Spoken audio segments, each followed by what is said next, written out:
Hey, I'm back again. This vlog is about my journey to figure out my financials. So finance is my favorite, scratch that, second favorite um, of my favorite topics. So my faith and my religion are totally numero uno, number one, and finance is my second, like I said.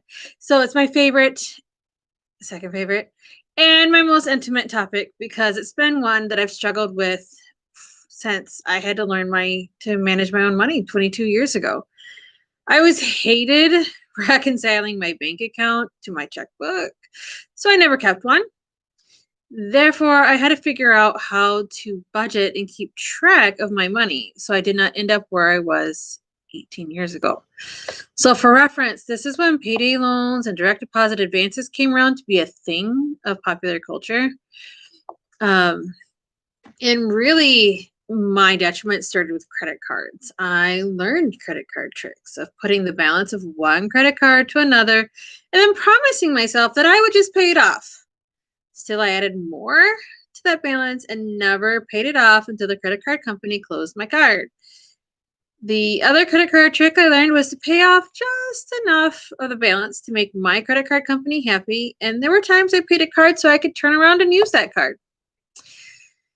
And then, of course, another debt that I gained.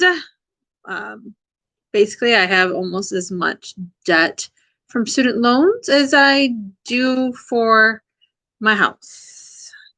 So, yeah, just to let you know what those payments are. It's a lot. My house payment and my student loan payment, if I wasn't on the reduced payment plan, would be pretty much the same. So anyway, there was this nice little student loan loophole. I learned the trick of being in school just enough hours to keep the student loans in forbearance because I could not make the minimum payment because I had a job, but my job didn't pay me enough to pay rent and to eat and to pay my student loans that I had racked up because I didn't know any better. Um, and quite frankly, nobody could afford to put me through school. And so I took out these loans um, in hopes that I would have a great job. Anyway, so I didn't care how I was going to pay it back. I didn't know how to pay it back.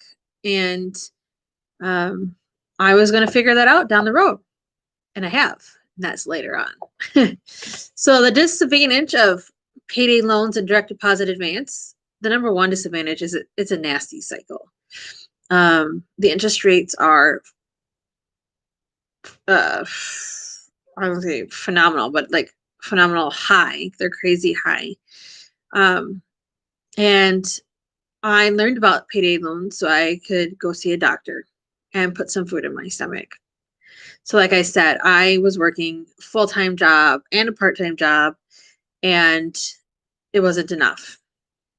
I had to learn to pay. I had to learn to choose. I had to choose medicine. I had to choose to pay for my copay or pay for some groceries.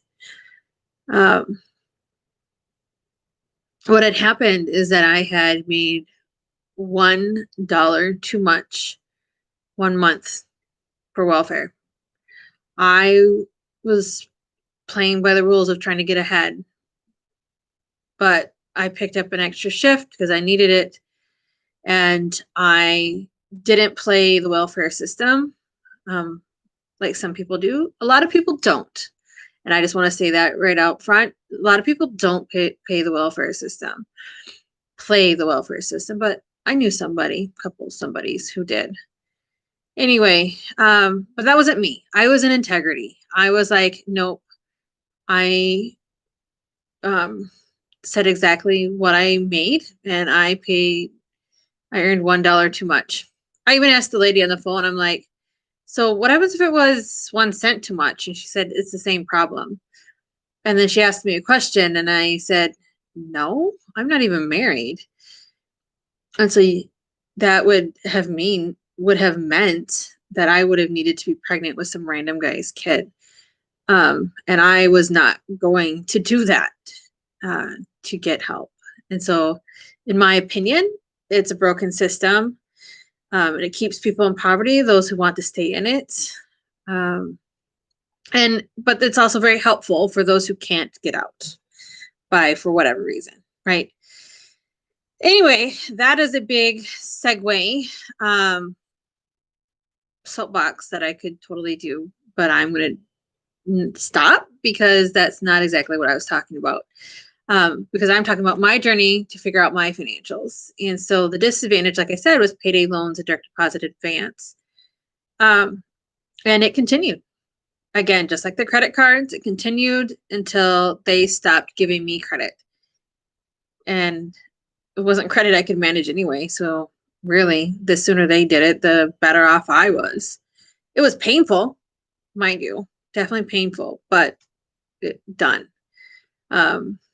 Like I said, I was working full-time job with benefits, not making enough money, part-time job to help cover the cost of living because I wasn't being paid a cost of living wage. And that's part of our system, our problem of our system, of our modified capitalism. And the other part of my problem was that I didn't know how to manage money, and it flowed through me like whitewater rabbits. It came in and it left. I didn't know how to save it. I didn't know how to spend it. I didn't know how to allocate it. Yes, I have a business degree, which is really funny, but I didn't know personal financial management. And I wanted a job in my bachelor's degree, and I could not get a job in my bachelor's degree because I didn't have a master's degree.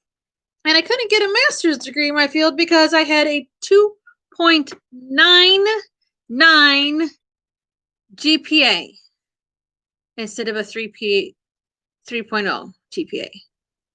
Again, that could be another soapbox. Not doing it at the moment. So my path to recovery, because finances, getting out of that debt, still in the debt that I created 20 some years ago. 22, I think is what I said at the beginning. So I'm still getting out of that. But the cool thing is I'm getting out. The beginning of this path to recovery is when I met my now husband, and he helped me stabilize financially. I moved to the Twin Cities and began a new life. However, my inability to manage the money followed. I became frustrated enough, and I needed a book. I needed somebody to teach me. And then I didn't want your ordinary budgeting book that was like, well, if you want to give back to your community, great. No, I wanted one that was God-centered, Christian-centered, faith-centered. Why? Because that is important. The tithe back into my community is important. And yes, I'm still not doing the official tithe, if you call it 10%, because I think that's what it ends up translating to, of my income, because we can't afford it yet. Yet is the big word. Eventually, yes, I will be. Yes, I will have that debt under control and gone. That is the plan, is to have it gone.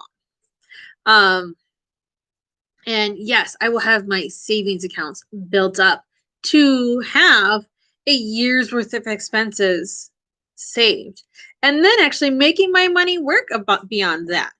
So investing in it. And I do actually have investments for my kids for their education. And I started rebuilding back my retirement, which I had to ransack at a point in my life where I had lost my job and I needed to transition, pivot. A lot of times I had to have to transition and pivot. Anyway, that's another post for another day. So the book I got was called God's Plans for Your Finances. That helped me actually create a budget and understand how much money I should allocate for housing expenses And since then, I have been using that 25%. But instead of using the 25% of my gross income, which is the recommended, I actually do 25% of my um, net income. So then I don't have to worry about the taxes and the healthcare and all of that. I know what actually money is flowing into my bank account. And that is the important part, is the money that's flowing into the bank account, because that's the money that I actually can spend or allocate and save. Because it's spending and saving and investing. All right.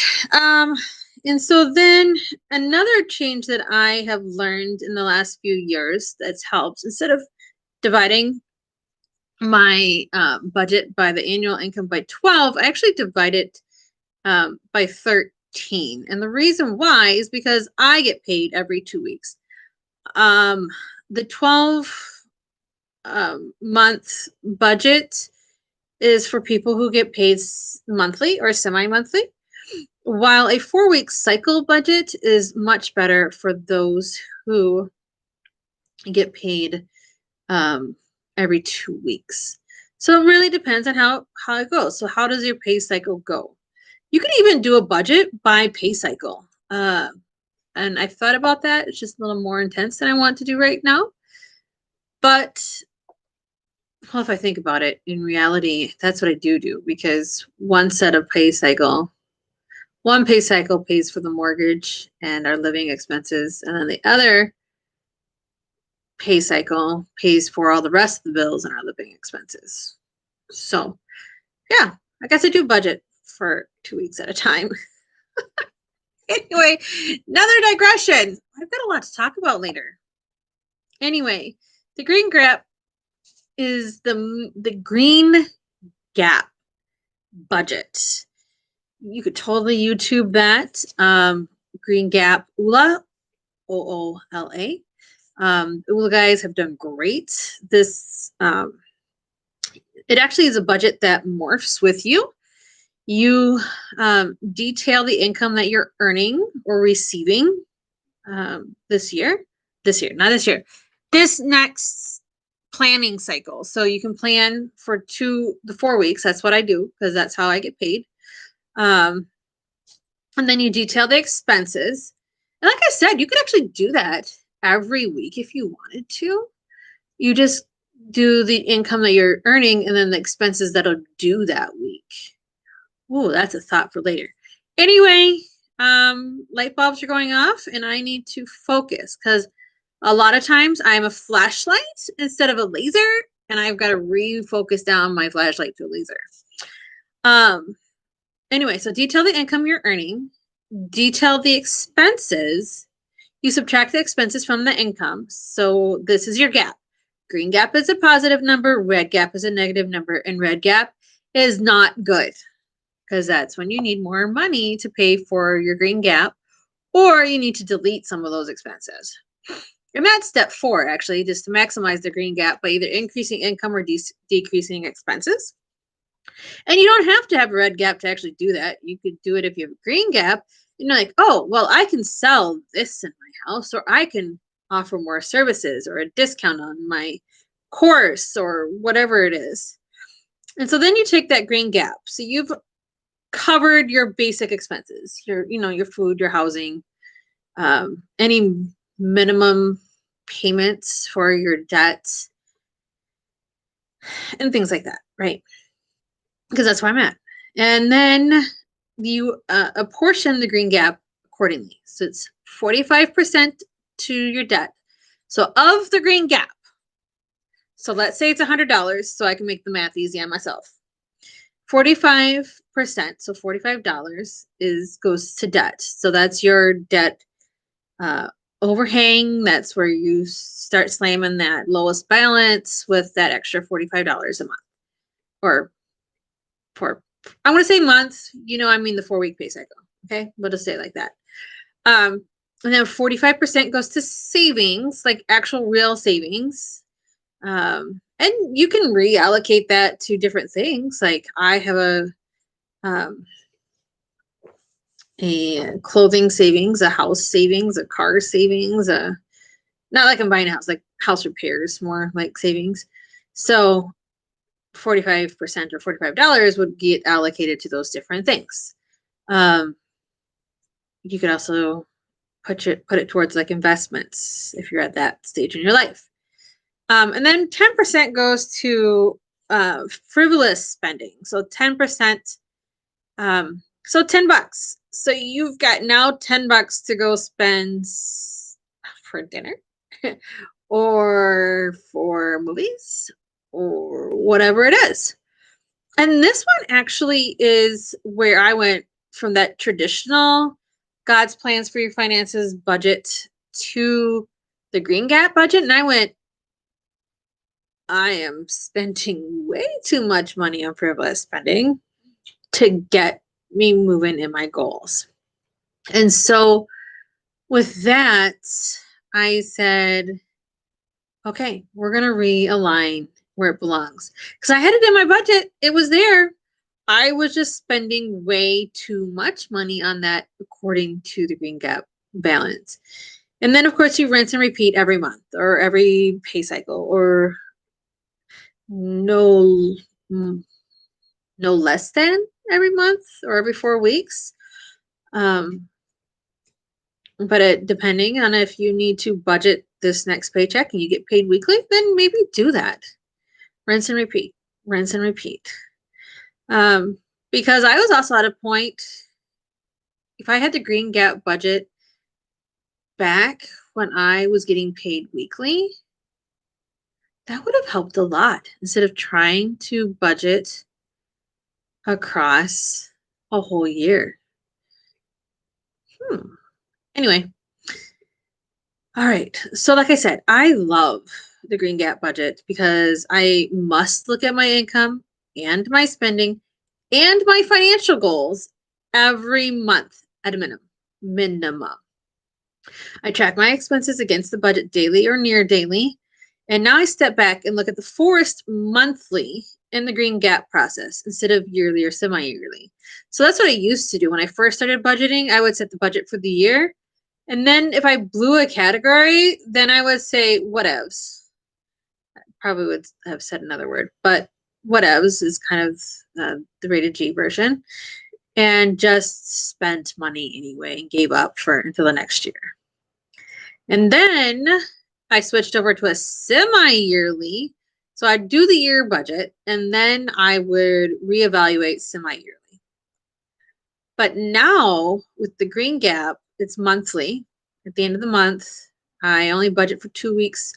Well, no, I take that back because when I have that month where I have an extra pay cycle, then I budget the 3 checks in there. And then, or if my husband has a 3 check cycle, then I budget his 3 checks in there. But I budget on the low end just so I'm not expecting too much. And that's great too, because then I could go, oh, now I can pay for scouts, or now I can pay for the tuition for my kids' renewal, or whatever, some other weird thing. Or we can like slam the debt more, right?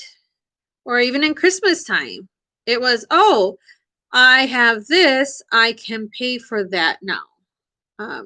And so that was good too, especially when they land kind of nice like that, whereas you're in a season of extra spending like Christmas, preparing for Christmas. And I think that's what helped. I think that's what really helped because I did do the Green Gap budget for Christmas and I went, okay, this is the Christmas budget.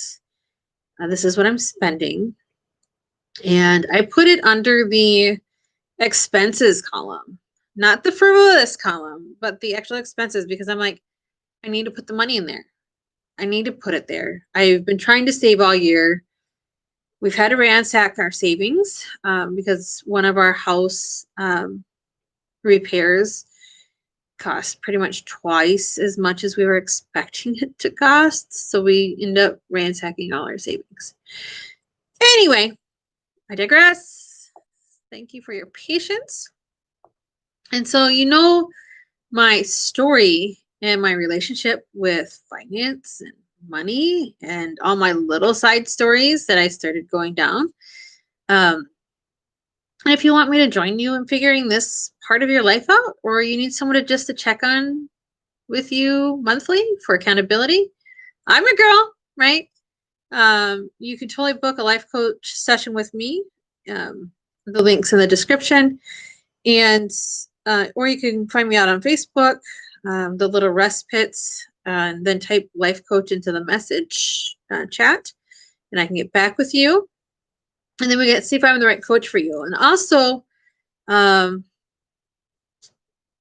in the description will be my link to booking an appointment. So there's a half-hour free appointment that you and I can chat with too. So this week's challenge is to get in touch with your relationship with money and to create a budget. Ideally, why don't you check out the Green Gap, see how it goes for you.